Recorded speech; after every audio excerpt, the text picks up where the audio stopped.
On the topic of this session, we have in Baltic Development Forum done several things that are linked to the issue.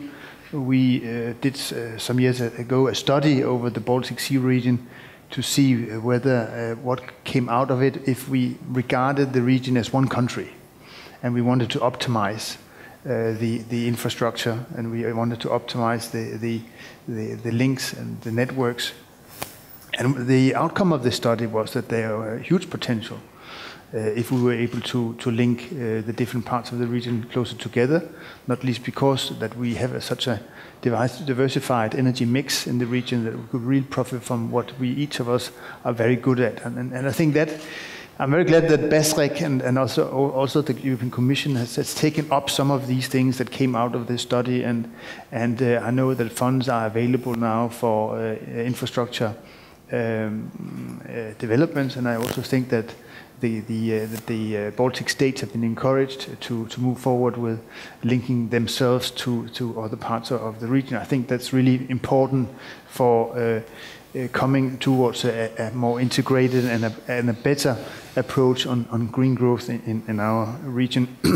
But this issue also demonstrated that perhaps a third element that we need to take into account, not only profit and ecology, but also energy security. I think energy security has been in many ways even standing in the way of profit and ecology for some years. So therefore, I just want to flag that I think that this is extremely important, and we know at the moment that Lithuania is paying a higher price on gas from neighboring producers. So of course, this is an important issue, energy security, and I hope really that the cooperation and the BMIP framework can help overcome some of these obstacles, because I think they are standing in the way of moving more in a common agreement, understanding of green growth is about. We did some years ago, last year in our State of the Region report also a study on green growth in the region to see whether there was a clear pattern of cooperation in the sector. But it shows that there are so many, it's very diversified in many different sectors and many different levels. So it's a little bit too early to be able to draw any conclusions of where the priorities are at the moment. But I think that more should be looked into it, and I think that it could disclose some priorities that we do not know of as of today. But the private sector is something that you asked me asked us to address. Perhaps I will take the starting point from a visit I had to Vilnius 2 weeks ago, where I was invited in a business delegation, mainly of Danish Nordic companies.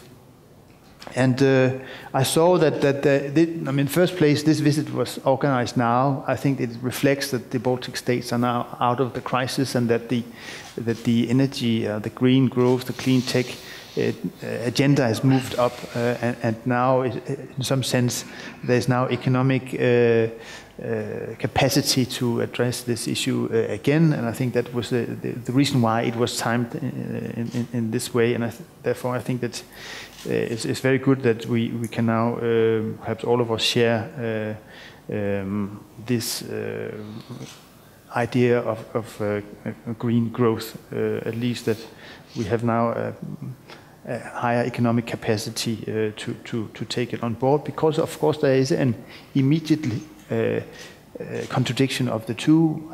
The whole idea of green growth is to overcome this contradiction and to show that through clean tech investments and eco-innovations, we are able to produce economic growth, have higher economic performance while improving the environment and also the maritime ecology, and improve the situation there. But there was very little public-private dialogue during this business trip, and I think, and perhaps here we are discussing also mainly from a public sector, and the issue is, of course, how to bring the two sectors more closely together. I have arrived at the conclusion that I think that the cooperation that we are seeing within smart cities and between cities is a very good approach. Cities have also, during the crisis, consistently pursued this agenda of clean tech investments, And it's often in the cities that the different aspects come together. They are close to the citizens, they have to deliver clean products, clean water, energy, waste management and all that. And they are in a regular dialogue with the private sector on delivering technologies in this area. So I think that the smart city concept is something that we should make use of. We know the major capitals and metropolises of our region have already done a lot and come very far in implementing this concept. And so I think they're already doing quite well. I don't think this is what we should focus on this level. What we should focus on now is just the cities below the capitals and the metropolises. And here I think there's really a lot to learn from each other across the Baltic Sea. I think there is a good way of having a public-private dialogue on many of these issues. I'm saying this because we have received some seed money to develop a smart city concept on the level of small and middle-sized cities in the Baltic Sea region.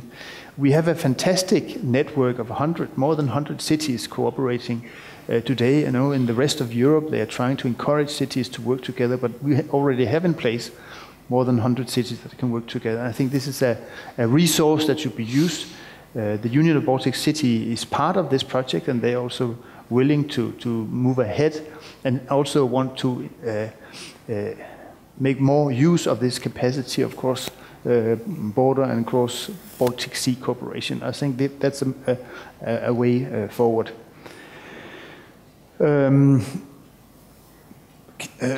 Financing has been mentioned, and I just want to say one word of that, which has come to me during my stay here in Vilnius, actually, when talking to certain of the banks and the financial sector. I was very surprised to learn that the big private-owned capital pension schemes and pension funds in the Baltic states, which most of them are foreign-owned, they invest in local companies 0.15%. 0.15% they invest in local companies. And I think this is absurd low level, and it would never go down and be accepted, for example, in my home, my country, Denmark.